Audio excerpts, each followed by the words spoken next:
Now for NBC Nightly News with Tom Brokaw coming to you tonight, we believe from St. Louis, the site of the first debate. Have a good weekend. Good night. Bush and Clinton preparing to go head-to-head Sunday night in St. Louis. No man's land between Iraq and Kuwait, and Americans seized by Iraqi forces. And politics in the heartland. The view from Peoria, crucial to the president. This is NBC Nightly News with Tom Brokaw, reporting tonight from Peoria, Illinois. Good evening from Peoria, Illinois, a big state in the Electoral College, and it's voted with the Republicans in the last 6 presidential elections. How is President Bush playing in Peoria this time? Well, he's got trouble, but he could begin to turn that around with a strong performance in the Sunday night debates in St. Louis. We begin our coverage tonight with NBC's John Cochran on how all the candidates are getting ready. Tom, as we head into the debate, the Bush campaign thinks it has taken the focus off Bush's weak issue, the economy, and is spotlighting instead the question of character. The Clinton camp says Bush has succeeded only in raising doubts about his own character. Republican sources say that before Bush hit the campaign trail this afternoon, he began rehearsing for the Sunday showdown. Bush intends to attack Clinton's participation in anti-Vietnam demonstrations in London if the subject comes up in the debate. And it will. I said that I didn't think it was right to be demonstrating against your country in a foreign land when soldiers are being held captive and soldiers are dying in Vietnam, and I feel strongly about it. You let the liberal elite do their number today trying to call me Joe McCarthy. I'm standing with American principle. It is wrong. The president did do some backtracking today, dropping his questions about a trip Clinton took to Moscow as a student in 1969. Even so, Clinton says Bush has turned to militant conservatives like Congressman Bob Dornan for campaign strategy. He turned the Republican convention over to the far right for 2 days. Now he's apparently going to turn his campaign over to that. It's very sad. It is standard political strategy for the underdog to question the frontrunner's character, especially when doubts already exist.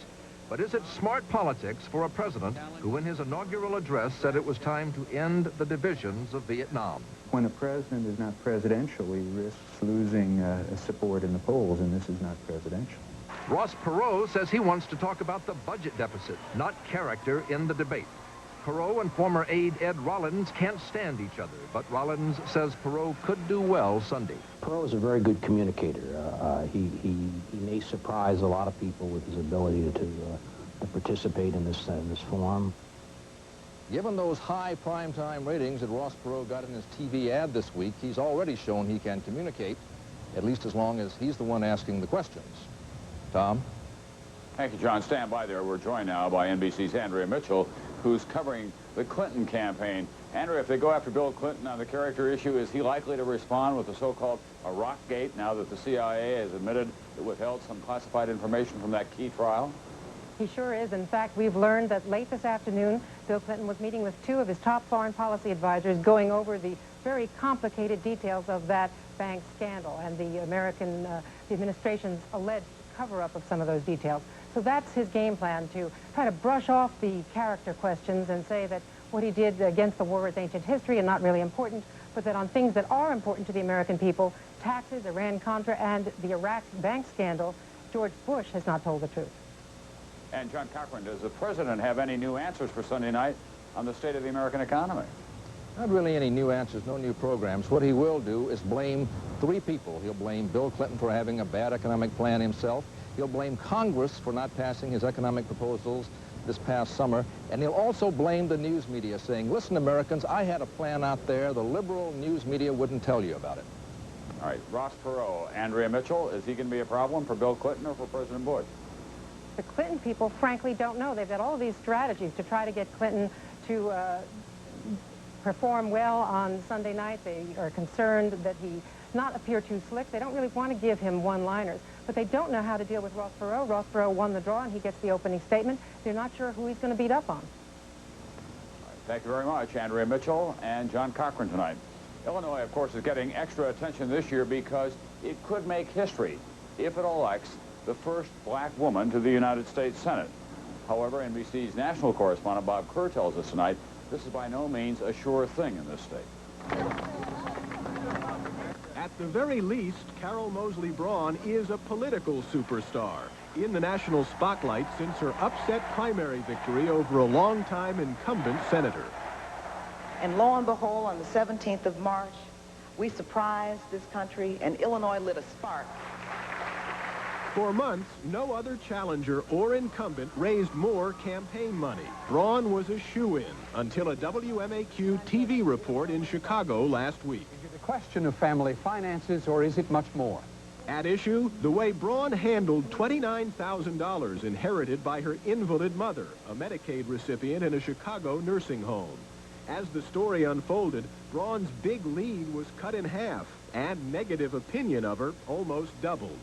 The candidate who's been rolling along now is under pressure to prove that neither she nor her mother circumvented Medicaid or tax rules. If there was an error, then we will correct it. I've accepted that I should have done more to take control in this situation, and I didn't. Until now, her opponent, Rich Williamson, a former Reagan administration official, has received little attention. The press has allowed my opponent to run a celebrity candidacy. An inexperienced and at times awkward campaigner, his persistent attacks on Braun's ethics now are beginning to stick. She has an absolutely consistent pattern and litany of ethical lapses, patronage, cronyism, and corruption. But attacking Braun has not helped Williamson much with voters. Can you tell me who Rich Williamson is? No, I sure can't. Do you know who Rich Williamson is? No.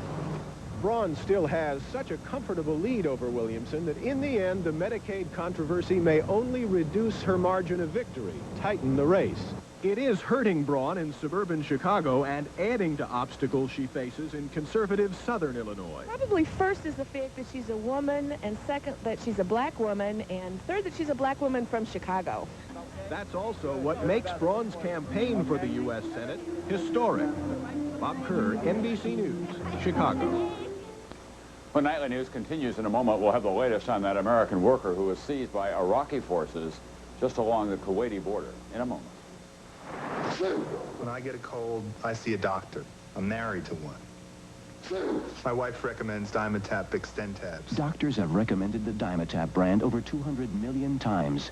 Adult-strength Extentabs relieve your cold symptoms for 12 hours with one of the least sedating non-prescription antihistamines. My wife is a doctor, so I can really trust what she tells me. Doctors recommend Dimetapp for their families and yours. For 4-hour cold relief, try new Dimetapp liquid gels. Which do you think will put potassium into your body faster? The banana or the California prune? Go. Sweet, delicious California prunes. Find out how good they really are. Worried about your interview tomorrow? Not if I could get some Z's. Nytol safely helps you fall asleep fast, so you can get your Z's. Nytol or maximum strength Nytol. Nytol will help you get your Z's. Is Saddam Hussein playing another dangerous game? Tensions with Baghdad are escalating tonight, with word that Iraqi forces are holding an American worker seized just inside the Kuwaiti border. We have NBC's Robert Hager live at the State Department tonight. Robert, what's the latest? Tom, Chad Hall, an American munitions expert, and 2 fellow workers, both Pakistanis, were working clearing out old munitions when they were challenged by Iraqi police. There was an argument about which side of the border they were on. The Iraqis put a gun to Hall's head and forced him to drive off with them into Iraq. The border is a disputed area, littered with weapons from the war. The UN has declared a 5-mile-wide strip as a demilitarized zone and has decreed that a new unmarked border runs down the middle. That gives Kuwait a former Iraqi naval base and 10 former Iraqi oil wells. The Iraqis have seized others in this border area. 5 Americans just after the war, released later. More recently, a British citizen and 3 Swedes, all sentenced by the Iraqis to 7 years in prison. And today, Hall was taken right here. The UN says he was clearly on Kuwait's side of the border. Dushyant Galati with a Kentucky-based company that Hall works for. And they forced Mr. Chad Hall at gunpoint to drive, and beyond that, we don't know.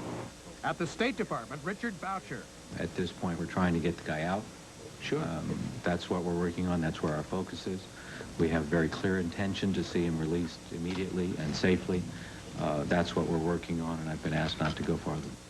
Tonight, Iraq's ambassador to the UN says Hall is safe and in good health, and says he's working, the ambassador, through diplomatic channels to get him released, and hopes it won't become a major issue. Tom? Thanks, Robert Hager in Washington tonight. Now let's go to Russia, the land of the almighty dollar. That's right, Russia and the dollar.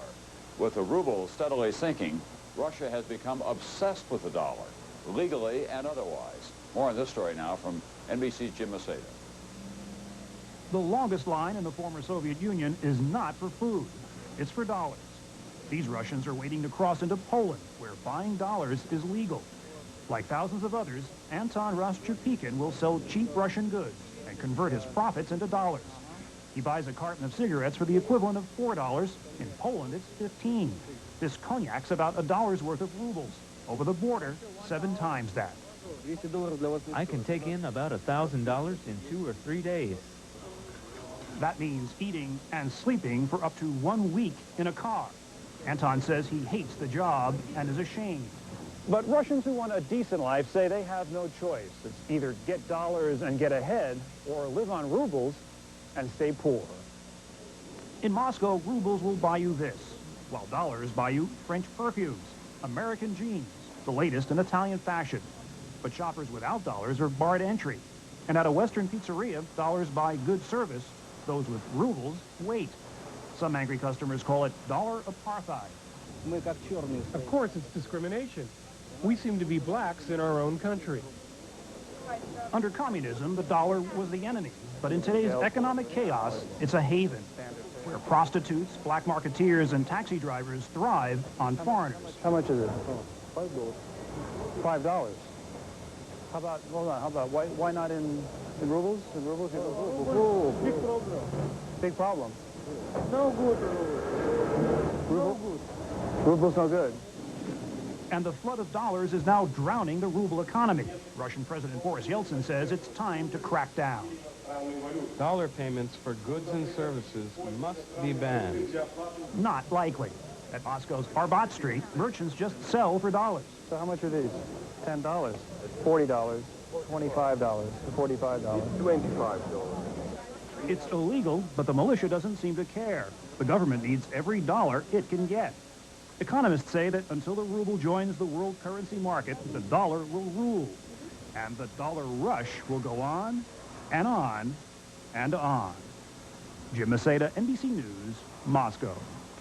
And dollars were in play on Wall Street today as well. Stocks were down sharply, however, in moderate trading. For the week, the Dow Industrials fell 64 points. Never seen nothing like it. I mean, Rusty Slade was an ornery sort. Always ate his old Bran Flakes just for fiber.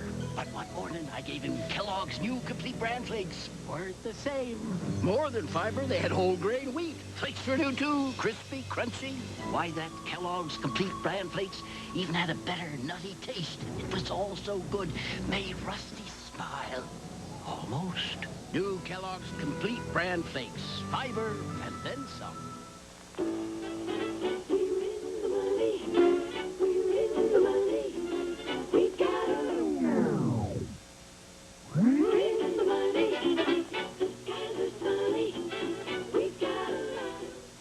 Who needs a pot of coffee before work? Try Folgers Coffee Singles, made with ground roast coffee and its own filter for one freshly brewed cup. Folgers Coffee Singles, the ultimate one-cup coffee machine. Making your place look great should be fun and save you money. To do it right the first time, just ask Ace. This Rubbermaid 32-gallon trash can is $7.77, and after rebate, peak antifreeze is just $1.97. Ace Best Buy is another reason Ace is the place for you. Now, Miracle-Gro plant food comes in easy-to-use houseplant spikes. Just use this free aerator, then slip in the spike. It'll feed continuously with Miracle-Gro for up to 60 days. New Miracle-Gro spikes for more beautiful houseplants. America close up now. How is it playing in Peoria? For the past 3 elections especially, the Republican Party has gotten lots of help from working-class Democrats and from moderate Republicans. But this time, well, the local congressman is Bob Michael. He's the Republican leader of the House, and he's hearing a familiar message. I go home frequently and know what people are saying. When's the president going to really get cranked up? Or when is he going to really give us a sense of where this country's going in the future? Am I going to have jobs for my kids, et cetera, et cetera? Those frustrations take on political weight at the Peoria Board of Elections, registering voters right up to the Monday deadline. Victoria Taylor brought her son in to sign up. Recently widowed, she works 2 jobs to support her family. It's very difficult, and even with the 2 jobs, it still doesn't seem to be enough money. Unemployment in the greater Peoria area is running below the national average, but these better times do have a price.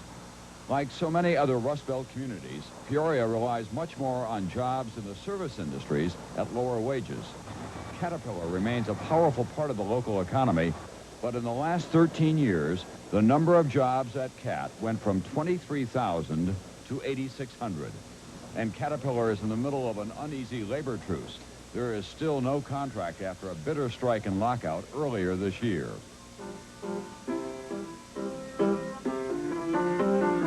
The Vanderveer family lives here. Mary works as a secretary and tries to make the money stretch. Dennis has put in 21 years at Caterpillar.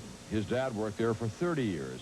But this decorated Vietnam veteran who voted for Reagan and Bush now thinks they failed him. We need jobs in our country, and we need a president that's going to be looking in that area. Are you better off now than you were 4 years ago? No, I don't think I am at all. I can't even say if I'm at the same spot that I was 4 years ago. I think that things have went back for the American working man and his family in this country. Reagan Democrats aren't the only ones who are thinking of switching. Billy Block is the liaison between Peoria's business and public school communities.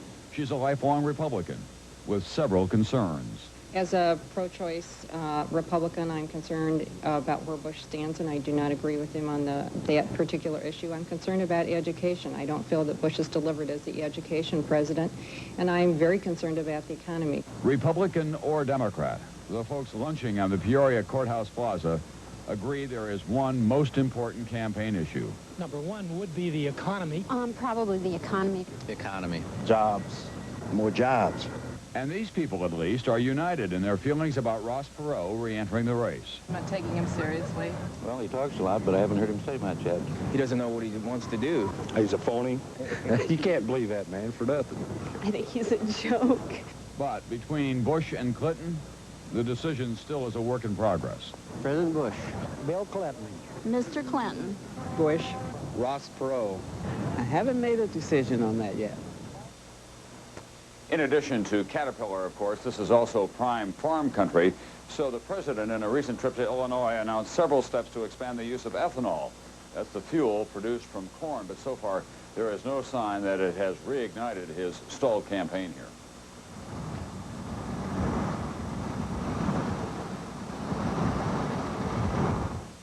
This is one way to cut some fat from your family's diet.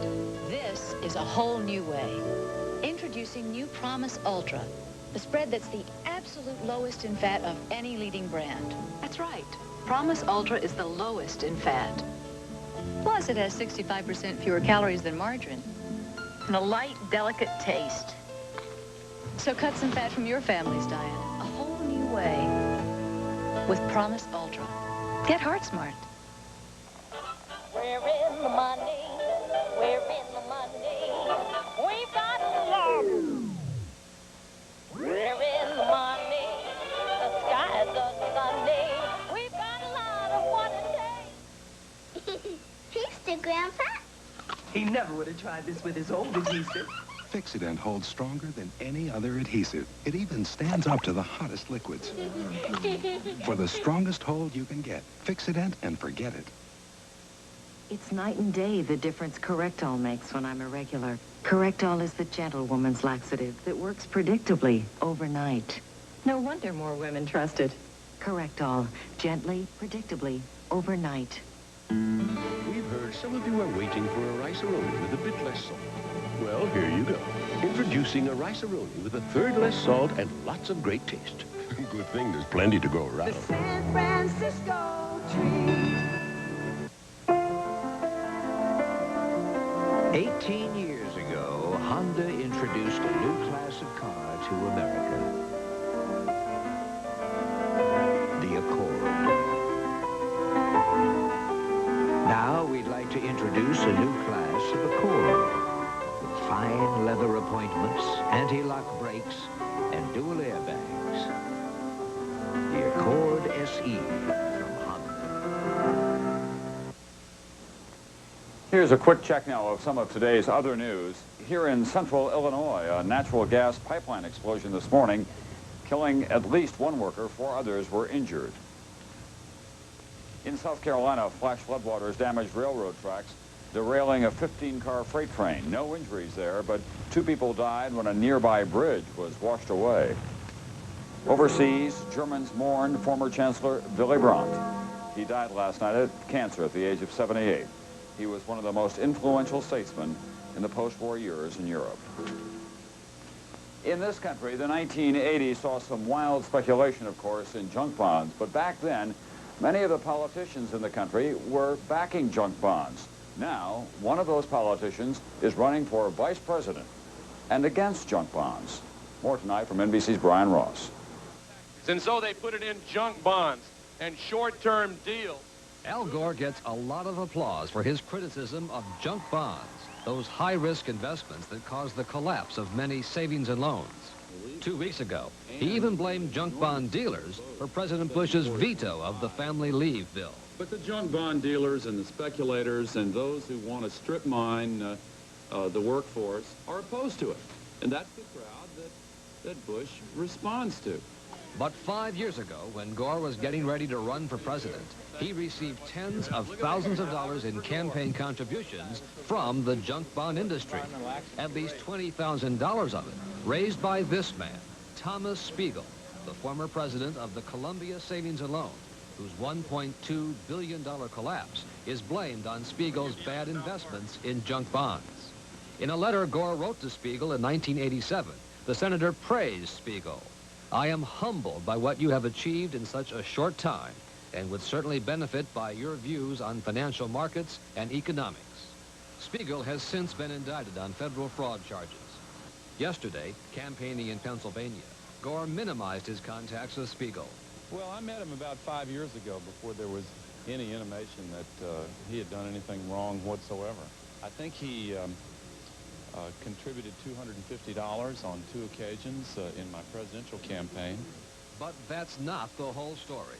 According to Senator Gore's own campaign documents, Spiegel was considered a key fundraiser and member of what Gore called his 40-40 program for getting 80 separate individuals to make $250 contributions. At the same time Gore was receiving the contributions, he endorsed a junk bond industry public relations campaign, which praised the role of junk bonds in financing certain Tennessee companies. Gore said yesterday that endorsement was strictly limited. In regulating them, which I believe in and have always voted to do, we don't need to throw the baby out with the bathwater because sometimes they have legitimate uses. There's no record that Gore took any official action in Congress to benefit junk bond dealers. And the junk bond industry gave similar contributions to dozens of other Democrats and Republicans. What makes the contributions to Gore noteworthy is that he's now campaigning for vice president, claiming he and Bill Clinton are different from all the others. Brian Ross, NBC News, New York. In medical news, a new kind of birth control for women was announced today. It's a vaccine that lasts for an entire year with a single injection. However, more testing is required before this vaccine can be sold. V8 has vegetables in it. Really? I didn't know that. Vegetables in it. I heard that. Here's why I drink it. It's tasty. I love vegetables. You hate vegetables. I like these. They kind of crush it all up, squish together, and you can actually taste the vegetables. You know, your tomatoes, Spinach, celery, carrots. It's got vegetables in it? yes. V8? V8. You know, when I feel like a vegetable, I drink it. It's zippy kind of thing, a zippy thing. It's gone. But it isn't. Now you can get strong medicine in a cough drop. It's gone, but it's still working. Medicine's so effective, the drop keeps working even after it's gone. It's extra strength Vicks, with a full dose of Vicks vapor medicine in every drop to relieve your cough and help your scratchy throat and stuffy nose feel better. extra strength Vicks, so strong it keeps working even after the drop is gone. It's still working. Some days my minor arthritis acts up, and I really feel the pain. I used to take aspirin. Now I've switched to Advil. Advil relieves the pain in my stiff joints. In fact, one Advil is as effective as 2 regular aspirin. And Advil is gentler to my stomach. Maybe that's why doctors recommend Advil for minor arthritis pain, more than any other brand. For my pain, I simply prefer Advil. Advil, advanced medicine for pain. I love performing, though it's a lot more fun with an audience. I love sweet things, too, like sun-sweet pitted prunes. They're so tasty and fat-free. It's love, all right. It's sun-sweet. Raisin Brans are good for you, but they're all the same. So this is total Raisin Bran, huh? Wow, it's got 100% of all these vitamins and minerals. Kellogg's has 100% of just one? That's odd. Total Raisin Bran. The Raisin Bran with the total difference. Peoria was in big trouble 10 years ago. There was a long, nasty strike at Caterpillar. Unemployment here was in double digits, and there was an aging downtown. But this little city has made an impressive comeback, helped in part by going back to the future. Riverboat gambling. NBC's Mike Betcher tonight. Perhaps it's not such a giant leap in logic after all. Farming and raising livestock are giant gambles. Rick Seacrest's pigs got sick, and his farm profits got sicker. The odds are against a factory worker keeping the same job for a lifetime these days. Rick was laid off from his second job at Peoria's Caterpillar plant. Considered in those terms, it is less a mystery why Rick Seacrest each morning trades his jeans and blue collar 8 hard 8, mark it up. for pinstripes and a bow tie. The odds are finally in his favor. 10 down on the end, mark it up. Aboard Peoria's new riverboat casino, Rick has found steady work. Peoria changed. So did Rick. There's very little security around here anymore. I've got friends that's worked at Caterpillar. Got laid off for 4 or 5 years. Used to be when I was a kid, every other kid in class was a farm boy. Now you'd be lucky if you got 1 or 2. Illinois legalized riverboat gambling to give depressed river communities a boost. Attendance and profits have exceeded expectations. I just won $100.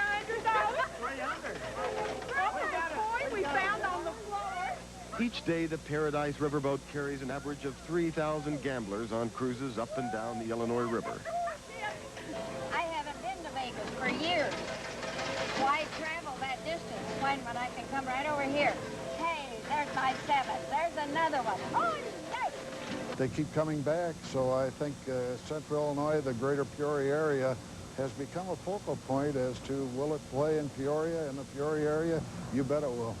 Hands that used to build things are trained for new tasks. It goes against Peoria's manufacturing tradition, but mirrors America's growing dependence on service industries. On the whole, do you think it's been a plus for your town? Chicago people would say, Peoria, why go there? There's nothing there. Now there is.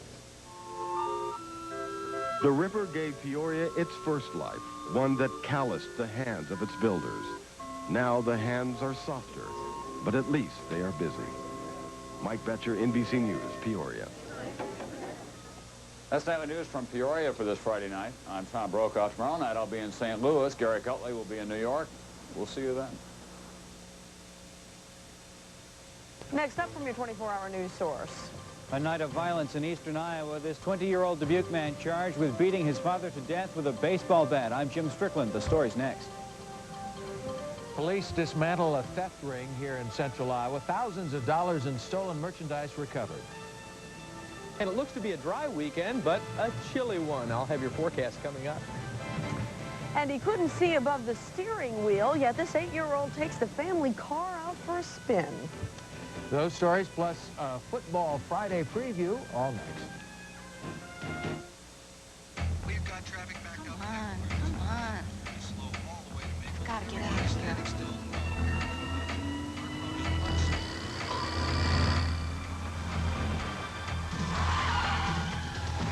What were you thinking of? Anything you say can and will be used against you in a court of law. How fast were you going? You must have had a good reason to ignore the speed limit.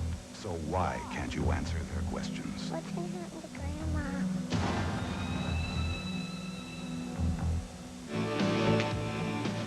No one ever played ball like her.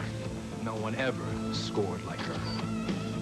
And nobody, I mean nobody, ever hit the shower like her. Watch the great American pastime or indulge in a greater American pastime. Jack Scalia, Scott Valentine, and Bill Morris have a new boss to answer to. Lady Boss by Jackie Collins, coming October 11th to NBC. What do we really know about Jim Ross Lightfoot? We know Jim Ross Lightfoot bounced 105 checks in the house banking scandal and then refused to apologize. And now we know Jim Ross Lightfoot voted against Head Start and against school funding for Iowa's children. Jim Ross Lightfoot, yes to bouncing checks, no to funding Iowa schools. It's time to vote no to Jim Ross Lightfoot.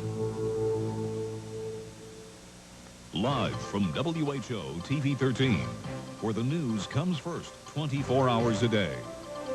John Bachman, Ken Kerrigan, Rick Silvestrini with sports, and meteorologist Gary Amble with the weather. This is News Center 13 at 6. A 55-year-old man beaten to death in his sleep with a baseball bat. The victim's son is charged. Good evening. The brutal crime is considered solved, but police in Dubuque say it's still a mystery. They've got a suspect, a witness, and a murder weapon, but still no explanation as to why a son would attack his parents with a baseball bat. In custody tonight, 20-year-old Eric Meal of Dubuque. He is charged in the beating death of his father and the attempted murder of his mother. He's being held on $250,000 bond. News Center 13's Jim Strickland has been in contact with Dubuque police. He has the latest from the newsroom. And Jim, what makes police so sure that the son is the murderer in this case? Well, Kim, police say Eric Meal's mother is the one that turned him in, only after convincing her son not to beat her to death as well. Police say it happened about 2 o'clock this morning. 55-year-old Gerald Meal was sleeping when his son Eric allegedly entered his parents' room and beat his father's head several times with a bat. The bat was taken from the home wrapped in brown paper.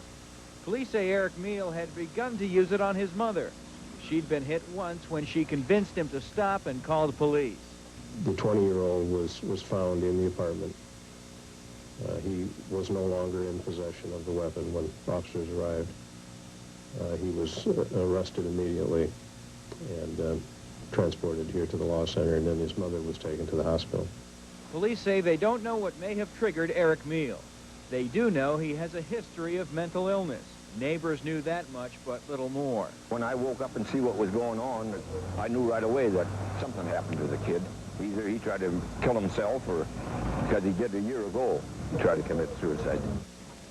Police say the mother, 50-year-old Charlotte Meal, was treated for her injuries at a local hospital and released. We're told she will stay in their home tonight along with other members of the family. Jim, you've learned something else about Eric's background. That's right. Neighbors told us that he was adopted along with his 18-year-old sister when Eric was about 3 or 4 years old. Again, we're told that he had a history of mental illness, but other than that, there really isn't any apparent reason why he lashed out at his parents. We're told that he was a very quiet young man. All right. Thank you, Jim Strickland. Iowa will be the testing site for a new wave of anti-abortion ads. Des Moines Operation Rescue will be working with an independent candidate for president on the controversial ads. The first round of ads local TV was forced to air already has caused a stir, and candidate Howard Phillips said today that the new ads will be just as graphic. Phillips says the ads will show pictures, names, and addresses of doctors.